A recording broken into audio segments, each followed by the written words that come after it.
Hello everyone and welcome back to our channel. We are Millennial Mom. If you don't know who is who, I'm Millennial. This is Mom.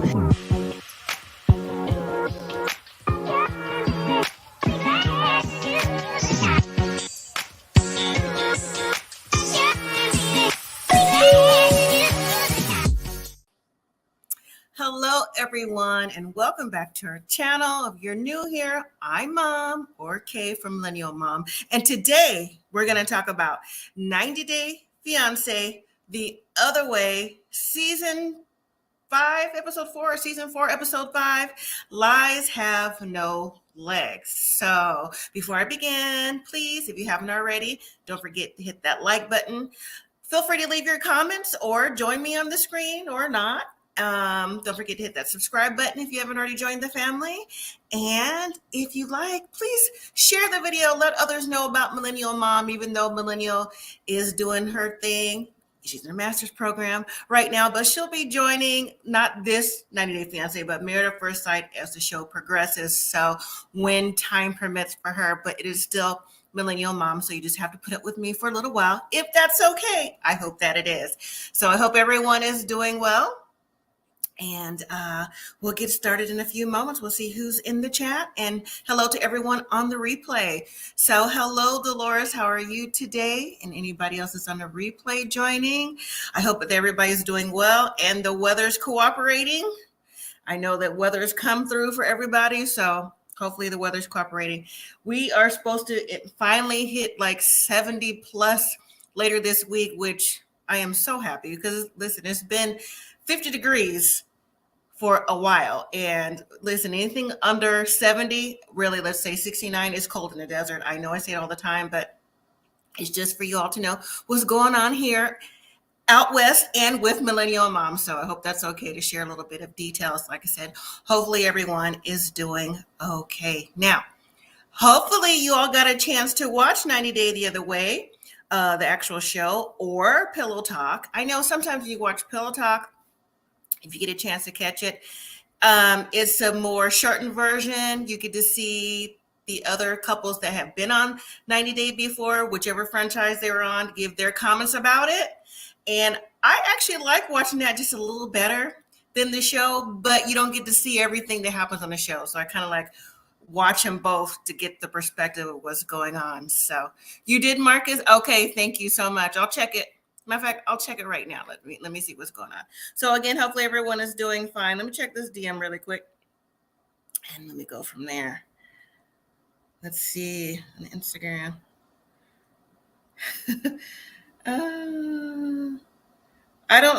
Oh, wait, hold on. Here it is. Yes, I saw that. Yes, I'll talk about that on Thursday on my live. So I saw that. Thank you, Marcus, for sending me that information.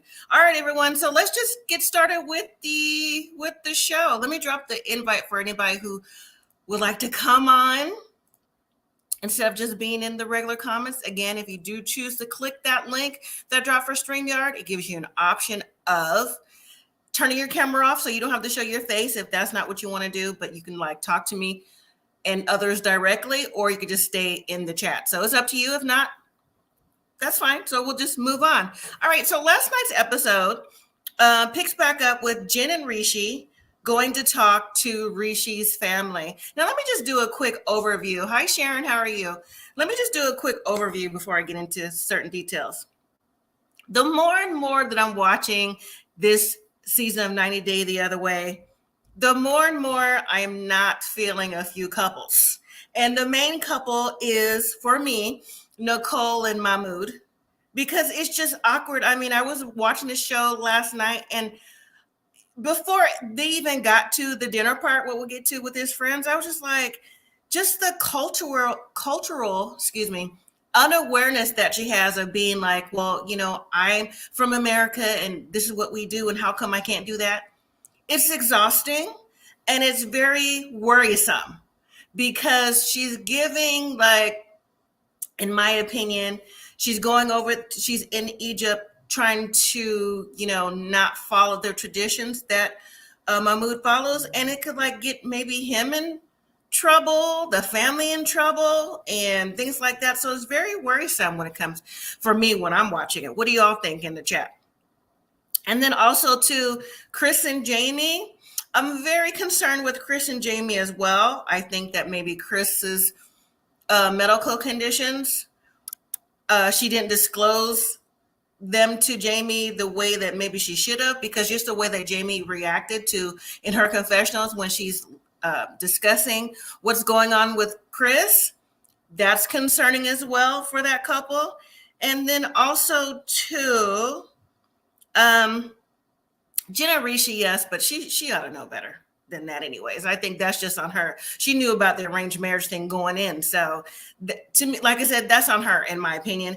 But also that's concerning as well is Debbie and Mahmoud. So we're actually going to start with Debbie and Mahmoud this week because we finally get to see Debbie going over to Morroco.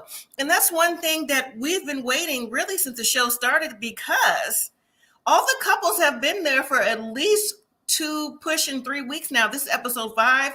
They've all managed to get there. Debbie has not. She's still technically on the plane, right? Going to see Mahmoud.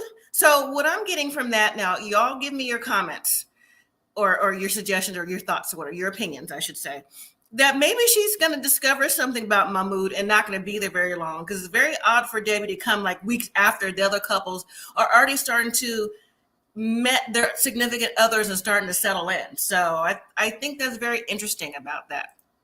I'd say Dolores, Nicole is entitled and a snob. I highly agree with that. Even though Nicole seems like she comes from humble beginnings with her family, originally being from Idaho, I believe, growing up in a small community, went to a school or high school or whatever of like less than 50 people. So yeah, for her to become the way that she's presenting is throwing me off, and it's very uncomfortable for me. So, but anyways, back to Debbie and Mahmoud. So her son, Debbie's son, is trying to get Debbie not to go over to Morroco because, you know, he's saying that maybe Mahmoud's catfish and that he's so young. Remember, he's 24, and they still haven't explained, at least Debbie hasn't, that she saw him like 3 years ago before COVID hit. So he was like 20, 21 then.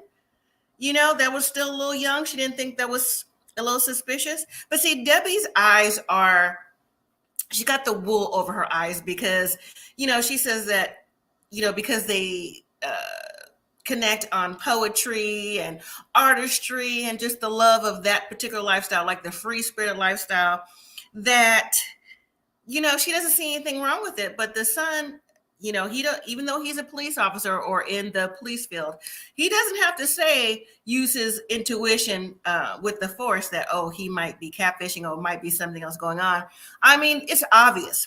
And it's obvious because it's the 40-year age gap, right? And so Debbie's just determined that he's the one. Now, when we do see Mahmoud, he describes himself, but before I begin, I just get the very odd, awkward, something is off with Mahmoud, is giving, I don't know, a little bit of dark energy to me with Mahmoud. He says that he describes himself as a poet, an artist. He goes on to say that he's a loner. He tells us he's his family's farm. That's, you know, he works on the family farm. He does not have a job. Apparently he likes to skateboard as well, but he prays for someone who can understand him and who loves him truly, and that is Debbie. But he also says he likes to be around people when they're silent, because apparently maybe he feels like people have too much to say. And so he says he likes to be around cats. Okay, so I don't see anything being, you know, people who like cats, dogs, or whatever. I mean, he lives on the farm, so I guess, right?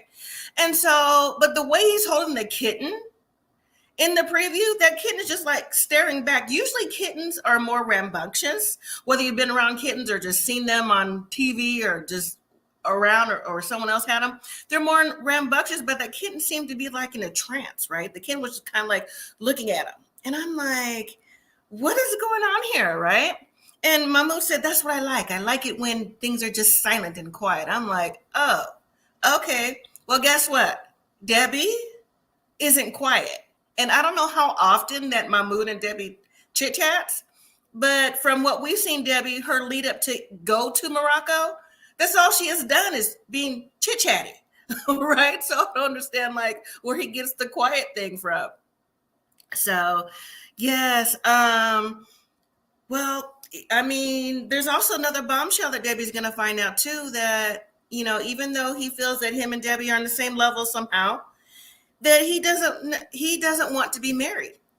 Debbie, on the other hand, says she's going to Morocco to be with her man. And I'm thinking they never had a conversation about being married unless Mahmoud didn't tell her the truth. Like he flat out lied to her because I mean, it would seem like he would have lied to her because why would Debbie at her particular age make that up? To go over to be with someone that's 40 years younger than you, just so determined this is the love of her life, if they didn't talk about living together and having a life together going forward, if they didn't discuss marriage. So yeah, she's going to be in for a rude awakening real fast. So that's what makes me think that's maybe why when she goes over there, maybe she'll have the quickest turnaround to come back, because like I said, the other couples have been there for the first 3 weeks and she's just now getting there, which I find odd. What do y'all think? Do y'all find that odd? In the chat, do you find it odd that Debbie is just so convinced that Mahmoud is the one for her? And, he says that, she's his person, but he likes things quiet. He's a loner. Do y'all get some type of vibe from Mahmoud? Like I am too, like some type of dark energy. I'm not saying let me take out dark energy. Excuse me. Let's use negative energy. Just like he just wants things quiet. Like he's in his own little world, that loner vibe that's described. So I think maybe, maybe Debbie doesn't know as much as she thinks she does with this young 24-year-old young man, And then also too, I want to touch on that. Last week when we saw Debbie and her son talking with a lawyer about finance and things like that. And then Debbie said that she's never sent Mahmoud in. Wow. I mean, with him saying he didn't have a job, he lives and works on a family farm. I find that hard to believe. He never asked for no money. So how are they actually communicating? Well, I guess he kind of would get money from the farm. But still, when you think that she would give him some money to further his poetic things and just all that stuff he's doing. And then where are they going to live when she gets there? Like, is she going to live on the farm? He's so young. Do you think his family knows? Because Morocco is also another place that's rich in tradition as well. Kind of like Mahmoud, Mahmoud and Osama. Am I saying Muhammad or Mahmoud, whatever? If I get them confused, I'm sorry. But still, the same way that Nicole is with Osama, the same rich culture in Morocco as well. So, Debbie, excuse me. Yeah, Debbie. I'm looking at my notes. I'm sorry. It's going to be for a serious rude awakening, probably as soon as she gets off the plane. So, but I'm ready to see how they're going to adjust. Well, really, Debbie, how she's going to adjust. It just doesn't seem like it's going to work out long term for them. I could be wrong. I don't know. But also, too, Osama admitted that Debbie and him have broken up before on social media. He says when she gets emotional, she blocks me on Facebook. Debbie is too old for that. She's too old to be blocking somebody that's like old enough to be her great grandson on social media because she's emotional. I mean, why? You know what I'm saying? Because he's out living life or out skateboarding, doing whatever, and he's not talking to her. So yeah. They need to be in person so we can see how that dynamic's going to work. All right. So let's just move right into Danielle and Johan. Okay. Can someone explain to me why Danielle is coming back home to the States? They got married, right?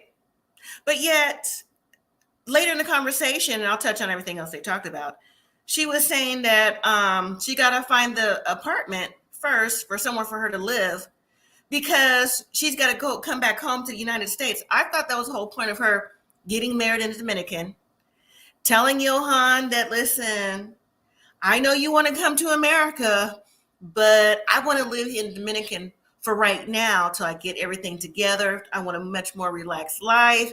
And that's just what it is. So why is she coming back if she was already planning to move there in the first place? Did I miss something in the last few episodes? Can anyone tell me? Did I miss something? I don't know.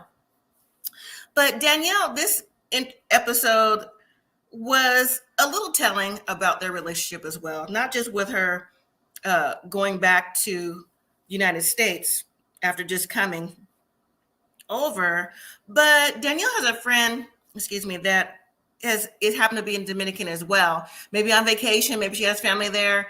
I'm not sure why their friend is there. But Danielle, her friend, and Johan are meeting up at a restaurant/bar for lunch, drinks, so that her friend, who she met through yoga, can actually meet Johan. And so they finally meet and everything. They're talking, they're sitting down. And one of the things that the friend is doing, she is interpreting what Johan's saying to Danielle. I find that weirdly odd, because I'm like, why is she interpreting for Johan? Danielle knows Spanish. I never known Danielle not to be like, oh, I don't know what you said. I have heard Danielle say, well, I don't know the right word to say in Spanish, to translate it. But as far as the friend saying, oh, well, Johan said this, Johan said that. And Danielle's actually sitting there like listening like, oh, okay, like as if she didn't know what Johan was saying. Well, the conversation turns up to the point where Danielle wanted to have a baby with Johan, and hasn't been able to because of her age and just different little dynamics that's going on with her health, right? And so apparently Johan, with whoever he was with in the past, somebody was pregnant. And the person that got pregnant actually terminated the pregnancy, and it was a mutual decision. And Danielle is upset about this because she feels that Johan should have told her about this, knowing that because she wants to have a baby, he should have told her. And you know what? I have to agree with Johan on this one too, because the thing that he was saying as the show went on was, why do I have to tell you everything about my past? I don't know everything about your past. And Danielle is just completely upset about this. I mean, she is really besides herself that this is something that she didn't know. But in relationships, you don't know. And especially one like this on a show like a 90 Day Fiance and Married at First Sight, or, just reality dating shows that you may or may not get married or go long term. You don't know everything about somebody because the relationship is happening a little too fast, right? So for you to know the person the way that a normal relationship would work. And so, I mean, there are just whole scenes when we did see them. And that's why we saw them like at the end of the episode last night, or whenever you all watched it, or if not, it's at the end of the episode, because it wasn't really too much to add there. Danielle wants a baby. Johan wants to come to America. So Danielle knows that she is having a harder time getting pregnant, and every little thing that Johan is doing or saying, Danielle seems like she has a problem with. From the butcher shop, she seemed like she had a problem with how the sanitation and everything was. Well, okay, I saw her point on that. And then, like Johan said, things aren't the same as they are in America as they are here. This is normal. So it just seems like she's nitpicking every little thing that he's doing, and every little thing that he's trying to accomplish, and every little thing like, oh, well, we need to move here. You can help me with rent, which is fine. The rent thing, because they're married now. And, just different little dynamics. And I think that it's coming across that Johan is getting fed up with Danielle. Talking to him this way as if, they're not husband and wife, as if he is her child. But in fact, she told him, well, she's got to do all these things. It would be more like he's her wife. And to me, that was just like low, because that, men's egos, or just demasculating a man, that's not what you should do. And it's vice versa for a man to do it for a woman. But still, how does Danielle feel that Johan would want to or see her in a different light if she's constantly like berating or just finding little things to talk to him about? I mean, anybody would feel the same way. At least that's what I'm guessing, right? And so towards the end of the episode, towards the end of their scenes, they sit down to talk after their friends leaves and all that other stuff. And she's upset. She's crying because, again, she doesn't know all the ins and outs of his relationship. And the bottom line is Danielle is saying to confessional and to Johan, it's about a trust issue. She's saying if I don't have trust, then there's no relationship. And Johan calls her out saying that, well, pretty much if you don't trust me, you don't like what I'm doing. In a nutshell, it was saying, like, why are you still here? For me, that was a mic drop. Exactly. Why are you still here, Danielle? It comes across, and we've discussed on this show a time or two. It seems like Danielle is basically doing this for her own wishes and wants and lifestyle. She wants a much laid back lifestyle. She doesn't want to live in New York anymore. She feels like she could make it in the Dominican Republic with less effort, lay on the beach all day. She feels like she's earned this, and not necessarily taking Johan's feelings, situations, family dynamics into place. So do y'all think that Danielle was wrong to be so upset about Johan's past? Do you think she was doing too much? Or do you think that maybe Danielle just brings unnecessary drama, has her own agenda? What do y'all think? Because I think that she does. I think she brings unnecessary drama and has always had her own agenda. And I think she's actually led Johan along for the marriage and everything else, knowing that he wanted to come to America, because he even said that's the American dream. So that's what I think. What do y'all think about that? So let's see. So let's just move to Isabel and Gabriel. So not really too much happening here either. We're learning that Gabe is in Colombia. He's got 92 days left on that visa. He tends to let us know that every time we see him, 92 days. So, all right, Gabe, we get it.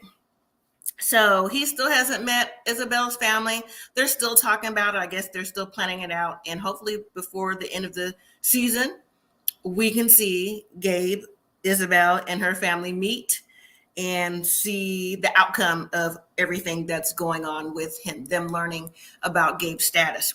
Well, in the meantime, Gabe has come over because remember he met Gabrielle in Colombia because he was doing business there. Apparently he gets his materials for the special underwear he makes for people who happen to be transitioning so that they can have the look and feel in their clothes as if whatever their status is, so they don't have to buy anything that doesn't feel comfortable. So that's his business. So while they were out shopping, they're going to different stores and things like that. And the bottom line is the items that he received, he doesn't have the stamp or the seal for whatever his company is. It's in Miami. Gabe is upset that he can't make the underwear there. He says that it will take too much time to get materials there from Miami to Colombia. It could take up to 3 months for everything that's going on. And he just feels like, just so disencouraged about things. But I think that with Gabe, I just think that there's things that are compounding anyways that's on his mind from, again, meeting the family and just not knowing what to expect. I think even though Isabel and her children make him feel comfortable, I think it's just so much on the line for Gabe. And any little thing is just like an explosion for him. So that's what I think. But other than that, I think that from what we're seeing with Gabe and Isabel, that their relationship seems to be going pretty well. It seems pretty well. I mean, like I said, they don't seem to have any real issues between them two. I think the issue might be the outside sources when they learn of the true nature of their relationship. All right, so let's go back to Jen and Rishi because that's how the show started. So it was a continuation of last week's episode where Jen gets upset learning that Rishi and his family have a possible arranged marriage waiting for him or wanting to be with him. And again, I don't get it. I mean, you knew that, meaning Jen, before you even came over to India. That's their culture. There was a possibility that they were going to arrange the marriage. But I think the problem is that Jen is upset that he didn't tell his family about her and their dating status. So let me read your comment. I saw it pop up. They just popped up. If you guys had them, they just popped up, so I'm not ignoring it. Sorry. Dolores, you say, this relationship will not work due to age difference, and he is quiet, and Debbie likes to talk. He seems like he could flip any minute. The cat is only looking scared. That cat was like, really? Yeah, for a kitten? Yeah, that didn't seem right at all. And so, Sharon, you say she knew what she was getting into when she married Johan. Yes, she did. Yes, she definitely did. And you also say he doesn't know the language that well either, so that's a setback. Yeah, that's true. And then Rory Sr. Oh, hey, chat. Hey, Rory, how are you? And so back to Jen and Rishi. You know, first of all, Jen just has this look on her face, and I'm going to give her the RBF face, the resting beep face. Is it just me? Does she give that to you all too? I mean, she's just always looking like she got that face on. She's very suspicious about things. But I mean, I guess she kind of has a reason to be suspicious because her man, at least she thinks he's her man, because I don't get that. I think Rishi is doing what he's got to do as well. Hasn't told his family about her being engaged, them being engaged. So Rishi from last week, he goes to Jen, tries to smooth things over for her. And, you know, I don't think that Jen actually buys it. I think that Jen thinks, well, she don't think, she said that his family may force him into being in an arranged marriage if they find out about their relationship. I don't think it's a forced thing. Once again, it's already in the works. It's already on the table. Rishi is a certain age, and that's just an expectation about what's going on. Oh, that's good. I'm glad you caught our show too. Thank you. I appreciate you joining as well. I appreciate everyone in the chat joining and on the replay as well. And so, do we think that Jen has RBF, and do we think that Jen is blatantly trying to push things under the rug, like trying to and tell Rishi to go ahead and why don't you tell your parents that you're getting married to me, knowing the tradition of the arranged marriage? But I think Rishi is actually, for the meantime, he's trying to bend over backwards for Jen, but he's also playing that bending over backwards with his family too, because I think he's in a rock and a hard place. Like he knows what's going on. I mean, he heard his mom say, listen, we got people coming up here from the village to meet you, and we expect you to be here. So I just think that he's playing both sides, and I definitely think he's going to get caught. So yeah, Jen does have an RBF. Yeah, I think he's going to get caught. So anyways, so he finally gets an outfit for Jen, because the week before Jen did like the Indian saris, I believe they're called, the traditional wear. She wanted something more covered up, things like that. So when we do see them come back together, last night's episode, he brings her a blue outfit, and it reminds me of something that Jenny would wear. No shade to Jenny. Shout out to Jenny and Submit, by the way. And she decides to go to meet the family. But before she goes meet the family, Rishi's best friend is there, who is going to act like a ruse. He's going to put it off like, oh, well, it's not going to just be me and you. It's going to be me, you, and him. Like you, me, and he. So that my family don't get thrown off as to like why you're really here, because that will look suspicious, right? And so Jen was like, well, does he have to go? And the friend was explained to Jen that yes, he's got to go, and because it is known that you just don't bring a woman home, without it being some type of implications. And the friend also explained to Jen that, again, the traditions of an arranged marriage, that he's 32 now, Rishi. And so the expectation is he's getting married because apparently he hadn't found nobody on his own. So we're going to help you out. So as Jen, Rishi, and the friend, I didn't catch the friend's name, excuse me, I'm sorry about that. When they're riding to the house, she's sitting next to their friend. She's like, oh, I'm glad I can sit next to you because I don't want to sit next to him, because Jen is upset. But Jen has been upset since the day that she got there, right? She's been upset since really not having no toilet paper in the house, in the apartment, and not having any blankets and things like that until Rishi comes over. But again, she knows that Rishi is playing the field just based off of things that she learned before she got there. And just, I don't know what her expectations are. I really don't. Because if you're in the apartment they got you and you're living separately, I mean, seriously, what do you think the expectations are, Jen? I don't get it. But anyways, they finally get to the parents' house, right? And so Jen is sitting there and she is just asking like really odd, awkward questions. But the sister asks Rishi, like, why is she here? Like, why is she here? And so, he's telling Jen what she said. So Jen's like, oh, well, I came over because I really like it here. And so, if he gets married and this one gets married, I can attend 2 weddings, just having real awkward conversations. And so I know, listen, if that was me, I was thinking, I know she lying.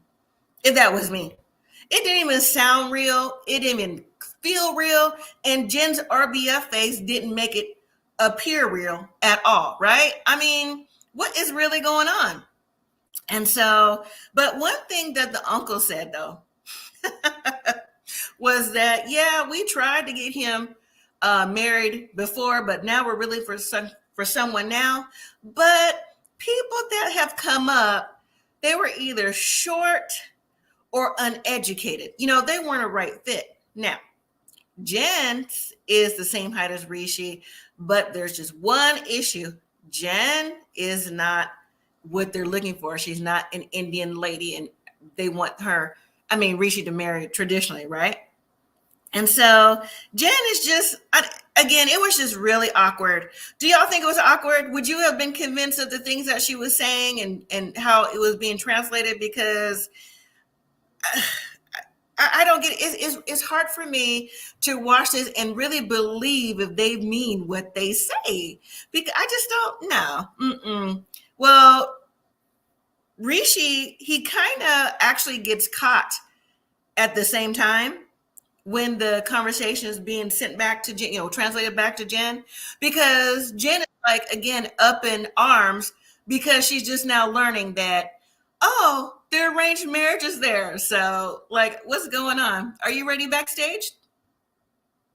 Are you ready? Let me add you to the stream. Hey. Hello. How are you? Good. How are you? Good. Thank you. Nice to have you join. Likewise. This is the first time because I'm always joining Gio's panel. So this is the first time I'm doing it here with you. And it's super cool. I appreciate you. Thank you. I see you over there all the time too. And if y'all don't know, Gio Malik does 90 Day Fiance, Love After Lockup. And he also does different things that also GeoMalak. So, okay. All right, go ahead. Well, basically the episode, because I think we're talking about Jen, right? Jen and Rishi? Yeah, but I haven't talked about Nicole yet, but you can talk about whoever. Basically, Jen didn't research everything before deciding to move to India. And plus her family knew this was a pattern of hers where she would get with somebody, it doesn't work out, then she would move back home or however she does it. This time around, she's in a completely different country. For her to move back after leaving, it's going to be a lot more tougher. Right. And then she thinks that she was going to be automatically accepted by Rishi's family. The thing is just like, I'm not full Indian. I'm just only half.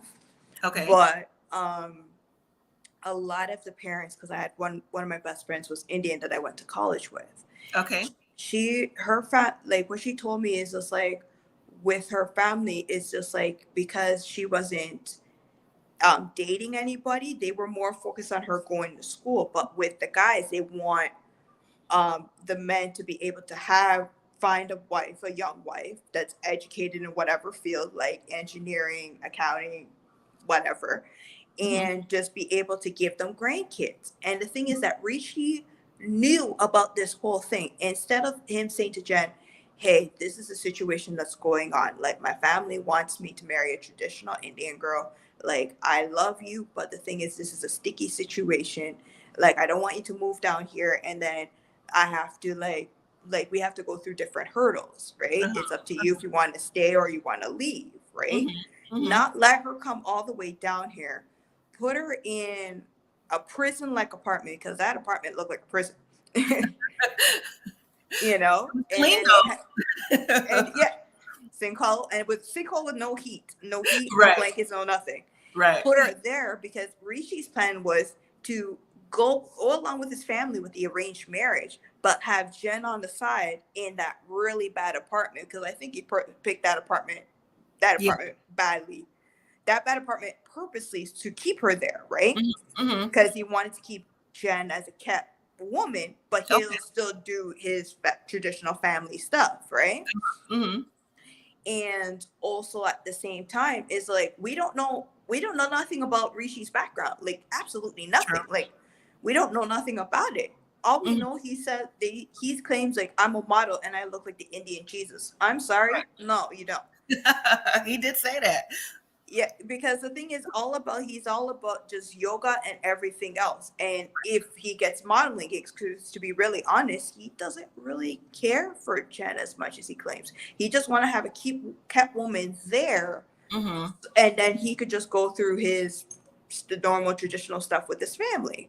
Right? That makes perfect sense. Yes. I'm gotta sound off on this because this has been like irking my spirit. Okay. Danielle and Johan. Okay. This woman has a lot of nerve. She's a year older than me because I'm 41. I don't look like it. But you're telling me that you managed to get yourself into $350,000 worth of debt, allegedly, and you didn't bother telling your husband? Right. But you want to live in his country forever and not tell him that? You only told him that you want to stay there for a year and then go to the States? I swear this is 90-day fiance the other way, which means the other person moves to where their spouse is. Right. And the thing is that she wants him to buy an apartment that's $2,000 for her to have all these advanced things. But what does she bring to the table? Because from what I'm seeing right now, she ain't bringing nothing. He ain't bringing nothing. Right. Nothing of nothing is still nothing. Right. You know? She brings drama. I agree with you. I think she well, it's not alleged. She does have that bankruptcy thing. That's been confirmed. Okay. But she led him on. And there's a few people in the comments last week or two or so that agrees with that. She led him on. He feels that he wanted to come over for the American dream. Yeah, because he still has to take care of his family, because I think he has like 16 people living in a 1-bedroom house. Right. And she I think she bamboozled him all the way. I really do. She wants her wants and her needs met, but when it comes to him, it's like, oh, well, we could wait on that. How are you getting this? I think she berates him too at the same time. She emasculates him because he opened up his own business so he could give extra money to his family, like have that little bit of extra coming in, because I guess the resort thing, it slows down with hospitality. Sometimes it slows down in the winter and then it wraps back up again in the spring. So he figured he'll have a side hustle. And then she has the nerve to come up in the place going like, why is there flies on this meat? Why isn't there no fridge? Why isn't there this? Why isn't there that? I'm like, yeah, this is his business. It's not your business. You two are not partners. It's just his business. Right. For one thing. And the thing is that he has his family to take care of. Like, you are not helping to take care of his family. Because from what I've seen, and I think you have seen the same thing, it's just like she always just complains. How come there's no AC? How come there's only one bathroom? How come it's just like I have to just do my 12-step beauty routine outside? You don't need 12 steps. You just need 3 to wash your face, moisturize your face with the soap and whatever, and then just take a roller. That's it. 3 steps, because that's how I normally do my face, just 3 steps, and then dry and then go. Right. You don't need a 12-step routine. You don't need a whole separate bathroom. You don't need to make him spend an extra $2,000 on a place where he's barely making it, because you don't realize that inflation in other countries could be a lot worse than the first world. It's like, it's stuff like that. And the thing is, this is just my theory on it. And I was thinking about this earlier. When she claims that she spent about $3,000 on her place, I think that's just a crock, because if it's just a 1-bedroom place, because I don't think her son lives with her, the most she'll probably spend is $2,000. Okay. Right? And the thing is that she decided to move to an expensive area. Nobody told her to go to an expensive area, but she did it anyway. Nobody told her to spend money on crystals for a religion that's questionable. Nobody told her to do that, but she did it anyway. Right. And something that he doesn't agree with. He feels that her religion, that she's a witch. Yeah. So he definitely doesn't like that at all. So yeah, because the thing is just like, because with my religion, I'm Christian and I'm also Catholic. It's just like, like I know I have some hints of, being a witch. It's because of the fact that like I know, because the way I was born, this is like certain things I know before it happens, right? yeah. And that's was like way back up from my mom's side of the family, right? But Okay. I'm not gonna spend thousands of dollars on crystals and stuff if I know my rent's due, or I know my internet thing is due, or if I have to pay off my laptop or whatever. Because she had student loans that she had to pay off, because I got 2 of my student loans paid off in a year. And I just paid every 2 weeks every time I get paid. So That's a good way. So like I'm thinking, what happened to her jobs? I thought she was working more money, because it seems like I worked more money than her, and she was a supply teacher. And I was just a chef by trade. Sometimes I'm just a normal cook at a bar or restaurant. Or whenever I do catering. So I'm trying to decipher. It's just like, you're a year older than me. You are in debt 5 times of what I have, because I have like under 40. You have 300,000. 300. You have like 330,000. Right? Yes, it's up there. So like I'm trying to figure out is like, where did your money go? Because I don't think you spend like, spend a couple thousand to send to Johan, because his family would have been living in a better spot. Yeah, definitely. So I think maybe she did it for businesses, and maybe she got into business ventures that she is not really saying. Like I said, that bankruptcy thing, when it becomes public, I'm sure Jill will probably have that information. But yeah, I'm sure she did lots of things that we have no clue about. Yeah, because the thing was that like, or even her friends told her not to marry this man, and she did it anyway. But the other thing that she said as well that just kind of threw me off, she was just like, oh, but you didn't tell me that you got a girl pregnant and she had a miscarriage, but it was really an abortion. What does it matter? Right. What does it matter what it was? The girl lost a baby. Right. The girl has to go through all that drama on her own. What does it matter what it was? We are not even sure if you could give him a baby, because I don't think you actually went to a doctor to find out what the hell's wrong with you. Well, I think that, well, Johan made a good point. He's like, I don't know everything about your past. You're like, so why are you upset about it? So I don't understand either. She ought to be old enough to know that, that's the past and whatever. But they did go to a doctor. I believe it was on the Love in Paradise before they came over to this series, that said that her fertility wasn't there, like her egg supply is low, something like that. So she has health issues. So that's what it is. So I don't understand why she's crying about that either. But Danielle, well, because she should have went to a doctor in New York before she left to find out what's really, really wrong. Not go to a doctor in the Dominican Republic, because they will just tell you whatever without going to the deep dive. You should go to your own doctor to find out for sure, because they'll do extensive tests like blood work, MRI, like everything else, like ultrasound and whatever, because she could possibly have cysts. We don't know. That's right, because she's like really tight-lipped on what she's doing, but she rather downplay Johan on what he does, because Johan's a young man. He can have kids up until he's 80 if he wants to. Exactly. Very true. Very true. But you know what? Let's talk about Nicole. Oh, Lord, our favorite mannequin. Our favorite mannequin. This girl had a nervous breakdown in the bathroom. Nicole, it's very hard for me to watch Nicole.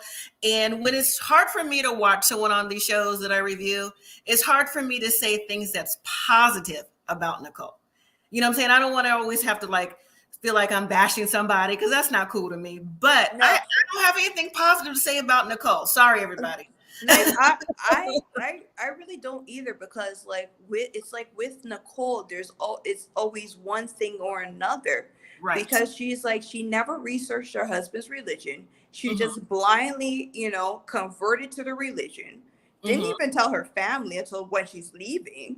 Right. Right.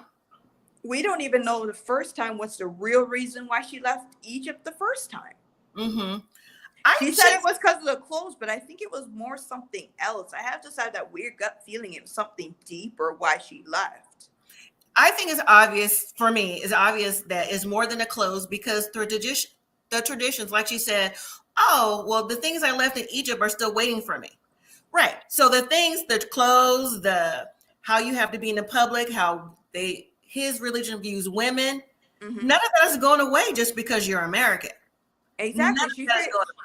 She figured it's just because she goes there, like a lot of the stuff will change once she gets there. It's not the case. And this is the similar situation that like baby goat Lisa went through, and right. you know, it's the same situation that like Kimberly went through. It hasn't changed. And even like if we go way back, Danielle, you know, that hasn't changed. Oh yes. Danielle and Muhammad. That's right. Yeah. That hasn't changed, because the thing is just like he's so cold to her.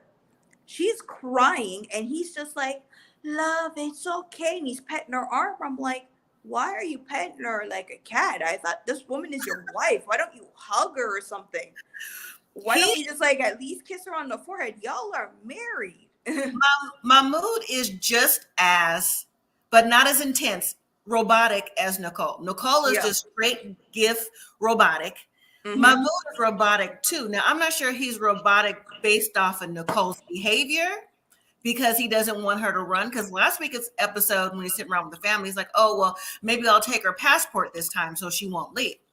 Nicole, hopefully that went in one ear and stayed in there, because that's a red flag. Because if he's going to take your passport, you better use that Google machine to find out where is the U.S. embassy, right? To take your butt back to the States, right? Because you don't want to be in a situation where you're stuck down there and you can't get back.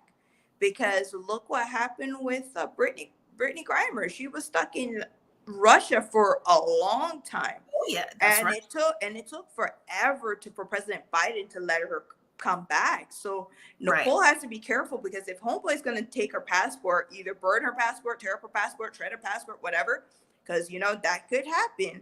Yes, it can. She better find a U.S. embassy to hightail it in there. She better. And you know what? The thing too that I did not like is how she keeps pressuring him to do things outside the norm, outside the culture, because he can be his family could get into serious problems based off of him doing things that he knows is not right to do. Yeah, because like I remember, I think it was like late last year, there was a lot of stuff with the uprising in one of the Middle Eastern countries that like men and women were executed right, left, and center. Even one soccer player that played at the World Cup, he was afraid to go back home because he wasn't sure if he's going to be like unalive when he gets back, you know? Right. So like when Nicole's just like, oh well, I love my husband, this, that, whatever, but I hate when he criticized me about my clothes. I'm like, for one, this is what you married into. Right. I'm sorry to say, but this is what you married into. His family doesn't like you that much. They only just tolerate you because they love Mahmoud. Yeah. And so when they finally get to that meeting with the friends, all men. I mean, he told her that even before the meeting, and then right before they sit down for coffee or whatever, you know, he was like, oh, is it okay for her to sit here? You know, she's American. He had to explain she's American. So why would she want to, Nicole? I don't understand why Nicole would put not just herself being a woman and Mahmoud, like I said, his family in a situation, because whenever she leaves to come home, because we know she's coming home, that he's going to have to deal with those repercussions, because they go deep like that in those countries like that, based off of, you know, like the honor, how they view for honor. You know what I'm saying? Exactly. Because they would unalive women and girls for just simple things. Like I read on the news, there was one girl they unalived because she wore her hijab wrong. And this was here in Canada. So you could imagine, because they unalived another girl because she just came home a little bit later from her job, because she finally found a job for herself. She came a little bit later. Then next thing you know, they found her body in a dumpster. Mm-hmm. You know, like, very serious. Yes, it is serious, because the thing is like, she could leave to come back to the US and she'll be just fine. Like, his family could be unalive because of her. Right. Exactly. And the thing is, those men at the dinner were looking at Nicole, and they weren't looking at her as like, hey, I want to get to know you. They were looking at her as like, okay, let me give it a piece of that if he doesn't want it. You know, they gave that look, because she's different, because she's just blonde hair, blue eyes, and she's just exotic to a lot of the women in Egypt. Right. You know? Mm-hmm. So it's just like a weird double-edged sword, like, pretty much. Like, you know, like, Nicole should be careful and have choice words about what situations she gets herself into, because if she wanted to meet Mahmoud's friends, meet the wives. Yeah, she didn't want to, though. She wanted to push the agenda, like, how come I can't meet? And I just don't understand why. You know what I'm saying? This is not your first time. It's your second time. So you knew the reasons why you left. So now you're back.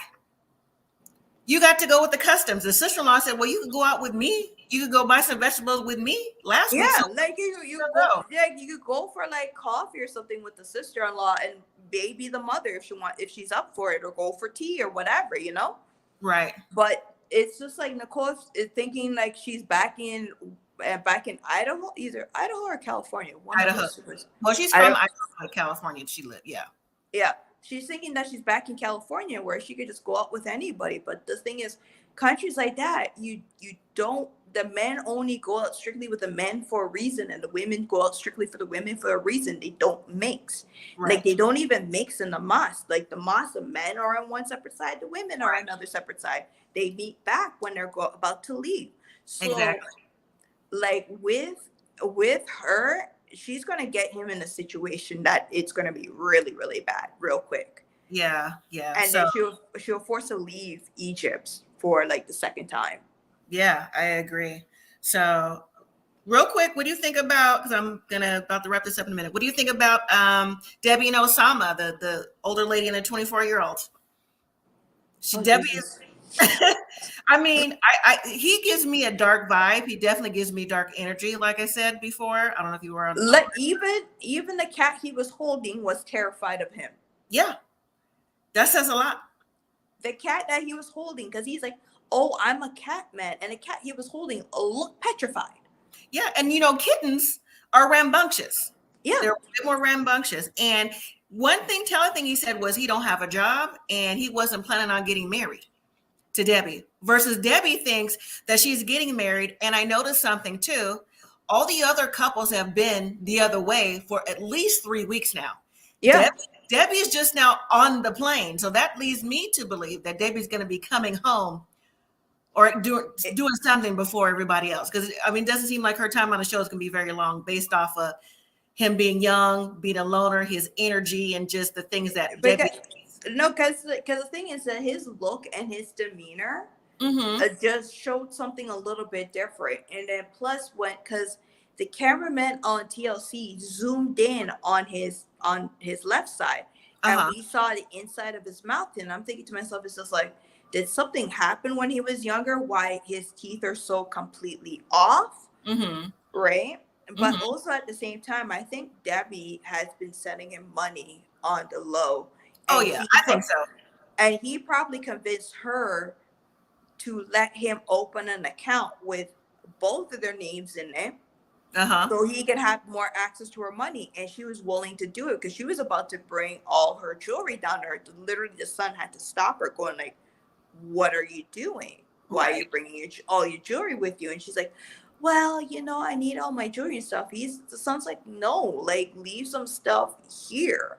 Because the son is going on the aspect, because I don't know if the son's married with kids or whatever, but the son's going on the situation. It's just like, if something happens to you, I want to make sure that if I'm taken care of, and if I have my family's taken care of, if something happens to you. Because the thing was, I didn't think that she really wanted to do a prenup with Osama, because she wanted to give him all the money that she can because he Right. couldn't find a job. And I'm thinking, in Morocco, you can't find work. You could even find work in Dubai, because I know this one guy who has friends in the Philippines. Okay. Because they couldn't find work in the Philippines, they went straight to Dubai to work, or straight to Iran to work, or straight to another country to work. Okay. And they will go back and forth and send back money. Mm-hmm. But you're telling me, with the way that your country is, you can't find a job, like not even something just small, like, Right. you know? So Yeah. I think it's very sus with him, because he claims that he's an artist, but from what I've seen with him, he's a skateboarder. Right, he's a skateboarder. I never seen him paint anything. I don't see him do any slam poetry. Like, I just see him just skateboarding. Yeah, she's is going to be in for such a rude awakening. He even says he likes things quiet. I mean, where he get that from? Because Debbie definitely does not come across quiet at all. So, no, because I remember somebody was doing a dive. They were just like, "Well, Debbie was 45 when Osama was born," and I was doing the math because my niece is the same age. My oldest niece is the same age as Osama, and I'm like, Osama was born in '99. When I was just leaving high school, he was just born. Mm-hmm. So he hasn't lived life. No, I don't think he ever had a girlfriend. He probably had just like older females that did the tourist love and whatever, and then that's it. And then they go their way, he goes his way. Right. Mm-hmm. Because there is no way that he doesn't get money from those other ladies to give his family in for that farm. Yeah, because all of a sudden they have a farm with just like a few animals, and then he for someone who doesn't have a job but managed to have cat food to feed all those cats. Right. Yeah. No job. He got a phone. They're communicating. He on Facebook. So some kind of way he getting Wi-Fi from one of those markets like remember Cement used to go to, or and Jenny, all them. So he's getting the money. Internet cafe. Yeah. So yeah, he's getting money. I think he's definitely getting it from Debbie. And just the fact that Debbie said that she's going back after 3 years. So 3 years ago, he was 21. He was 21 3 years ago. Yeah, so I'm like really that desperate? Mm-hmm. Because apparently she can't find any men in Georgia, which I'm thinking to myself is like, how is that possible that you can't find anybody in Georgia, especially where you are in Georgia, Because even your son's looking at you going like, you couldn't find someone around your age? Because the son would have been fine if it was a man who was 67. Yeah. He would have been fine with that. Yeah. But like what bothers him is this like a 24-year-old, and I bet you he probably has cousins and stuff just around that age. So he feels very creeped out by this. Yeah, that's a huge age gap. I mean, even if it was the other way around, if it was a man for a woman, that age gap is too large. I mean, if Debbie just wanted a sugar baby, just say that. Don't try to make us believe that, oh, I love him. He's this. No. We're not buying this storyline. No, because even when his confessionals, he never said anything about loving Debbie or anything like that. He never said none of that. He was talking about his family's farm, how many animals he has, and how he's a cat guy, and plus he's a skateboarder. That's it. There was nothing mentioned about Debbie at all. Like absolutely nothing. And plus, even if she pulls that prenup, the U.S., Morocco, the prenup will be useless in Morocco, right? Because he could contest it, right? Because there is no way he doesn't have connections of people who are lawyers to contest that, saying it's legal in the States, but not here. You know, the rule of the land is what supersedes everything. So I don't understand why people don't know these things being on a show like this. But that was really this week's episodes. Now, next week, we're going to see Debbie finally making it to Morocco on episode 8. So hopefully we get to see more of them than anybody else, because I really want to see the connection and where she's going to live, because they didn't say none of that either.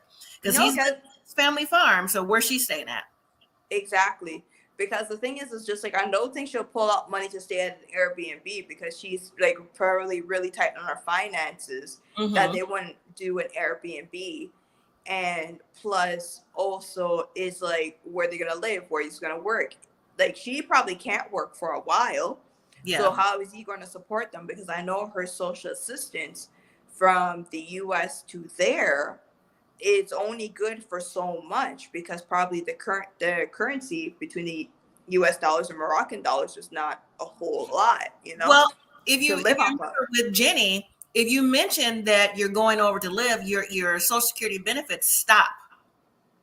They exactly. Stop. So yeah, because I remember the Jenny and Sumit situation where she went to move to India. Mm-hmm. And the lawyer told her, is like, yeah, your Social Security actually stops if you leave the States completely. Yeah. You know? Mm-hmm. But I think that with Debbie's business that she has some money saved up. But they also have similar rules with living with a partner as in Egypt as they do in Morocco, just based on the show that we've seen along the way with different people. So again, I'm just curious to know where she's going to stay and who he's going to say that she actually is, because you know what I'm saying? She is older. You can't even say that, oh, you know, she's my friend's. What? No. That's not going to fly. Well, what are you going to say? That she's a tourist? You know, like, because I bet you she's probably around the same age or a little bit younger than his mother, right? Because if he's 24, then that means the mother had him super, super young, right? Or a lot older. We don't know. But for me, I can say for me, I'm older than you. My kids are 26 and 30, and I just turned 50. So I had my kids on the younger side. So she's still 27 years older than me. Yeah, you see? You know, so that's an issue. Because she's about like 25 years older than me because I'm 41. Yeah. Right? Uh-huh. So she's 25 years older than me. So I'm thinking to myself, it's just like, how is this possible that you are this naive? Yeah, I don't think she is. I don't think she's naive. I just think it's a conscious unawareness. I think maybe this is like her last push. She kind of gives me like Jenny vibes a little bit. They feel like this is their last push at love, when really it's not. They just haven't felt like maybe they have.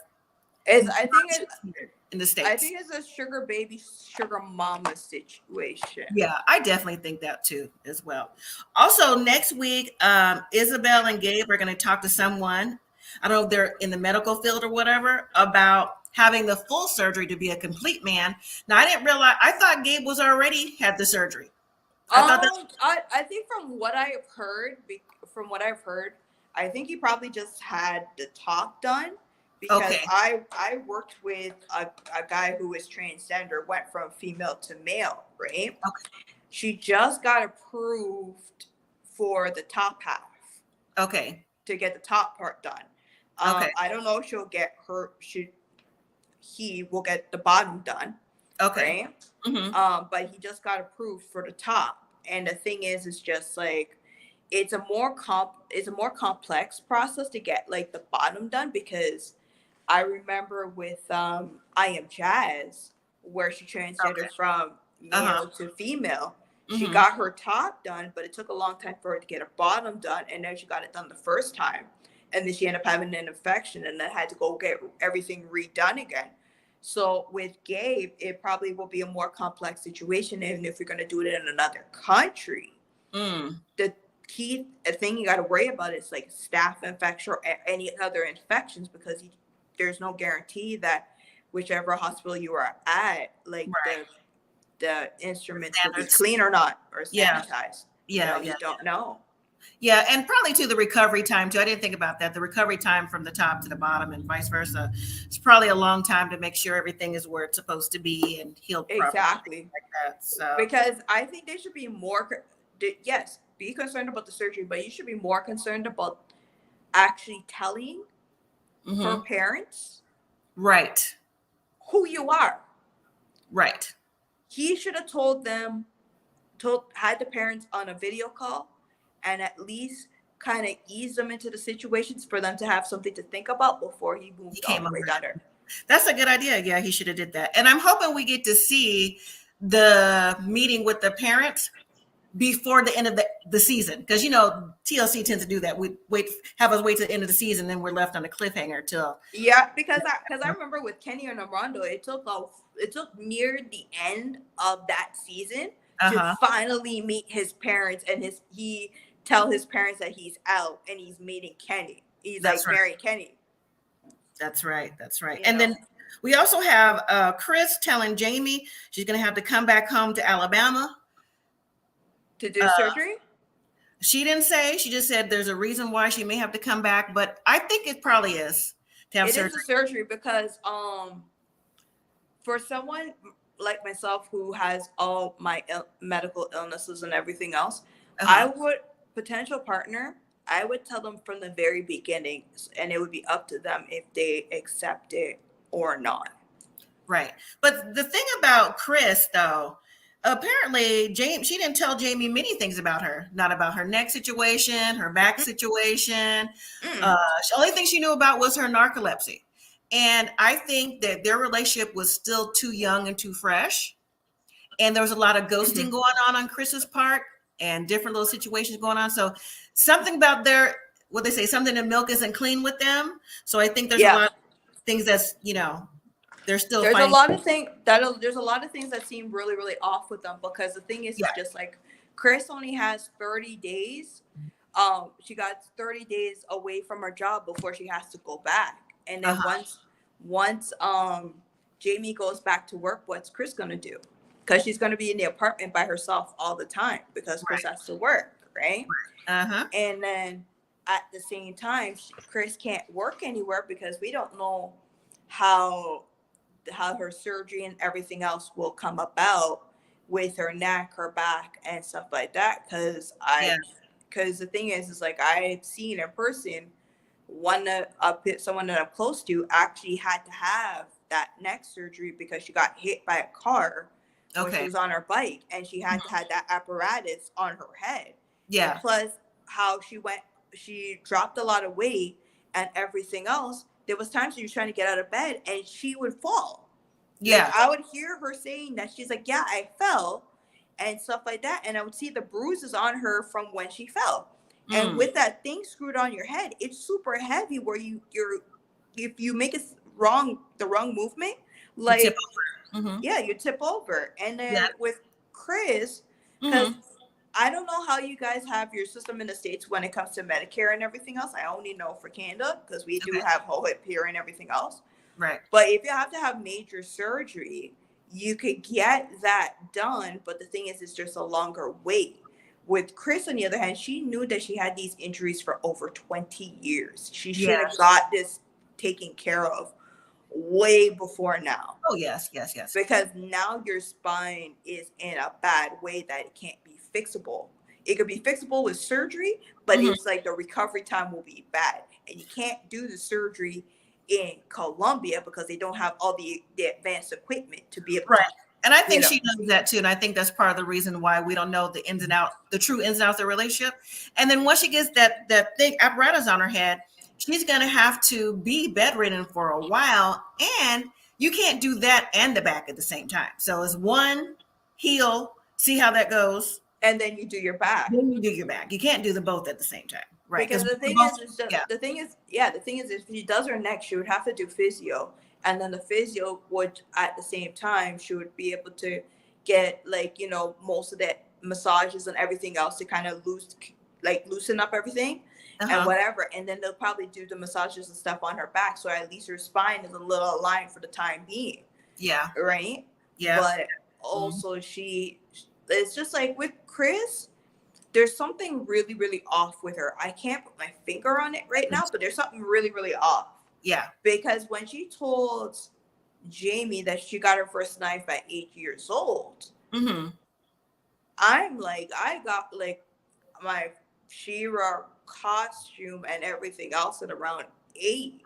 You know, I had parties at the backyard at 8 years old. My mother would be like, I'm gonna buy you a hunting knife. Well, I think it depends on the type of family you come from. Like if you're from a hunting family, things like that, you hear. Well, maybe not you. I've heard people say, not people I know personally, but just on different places that, they have different little, they go hunting, fishing, things like that. So they gift things like knives and like other hunting weapons. So that's not that uncommon. Depends on where you're from. But there was one point in the episode she's just like, I have like a couple pocket knives, hunting knives. I had an ice pick and everything else. She's like, oh, I wanted to get a weapon because this is how we find out something about Jeymi, where her phone was stolen. Somebody stole her phone, right? And Jeymi's like, I have to have a knife to protect us. That's cool. But these guys in Colombia and any other country, they get real creative. Oh yeah, when they want to unalive you, they get real creative. Yeah, maybe I watch too much Narcos or too much of the Colombian telenovelas, but they get real creative if they want to off you. Well, yeah, that's because lots of other things happen over there too, so they're not worried about nobody from no 90 Day Fiance. You know what I'm saying? Exactly. They're not worried about a lady that's broken here, there, and everywhere. Exactly. And then also too, we have Nicole or Mahmoud telling Nicole that he doesn't want to be with her no more. And I thought that was interesting for next week. I think he has a side. Probably his mama found him somebody. Okay. That's what you think? I think his mama found him somebody. One of his relatives found him someone that wasn't as crazy, that wasn't as spazzy, that's young enough to give him kids, and is the same religion or same region or anything else. That's what I think. Okay. Honestly, maybe I could roll with that too, but at the same time, like it was mentioned earlier, like I said, he can't. You can't put the family in jeopardy like that with the things that you want to do. So I think that maybe he's tired of her and the family's like telling him like, go, something like that. That's what I'm guessing. I think the mother is in his ear. I think the mother is in his ear because some mothers are that spiteful. They could be in their son's ear going like, oh, this lady. I think the mother's in his ear. Yeah, we'll see. We'll definitely see. I think Nicole and Mahmoud make the show this season. Yeah. Because I would say Debbie and Osama, but she hasn't got there yet. But it's definitely Nicole and her mannequin-like movements and her delusions of grandeur that she has. Yeah, because the thing is that she's genuinely robotic. So I think it's all because of like the movements and everything else. Because like I don't understand someone like her. She's just like she's that oblivious to what's happening. Exactly. Again, not the first time. Again, like you're that oblivious. Exactly. Again, and it's not your first time down in the country. It's your second time in the country. Right. You know. So go ahead. Yeah, that's my whole thing about it. Like, I can't wait for next week because now I'm just really curious of what's going to happen next. Right. With that. Right. Me too. Well, that was the end of the episode. I really appreciate you coming on. I really, really do. Anytime, you're welcome. Thank you. And anybody else in the chat? All right. So I'll be back next Monday to talk about this. And for everybody else who don't know, I also do Married at First Sight. And also do Married at First Sight review and the live on Wednesday and then on Thursday. So you're all welcome to join in there as well. And also shout out to Geo Malik on YouTube as well. So, all right, everybody. Thank you so much for joining. Bye. And until next time, good night. Night. Talk to you later. Good night, everyone.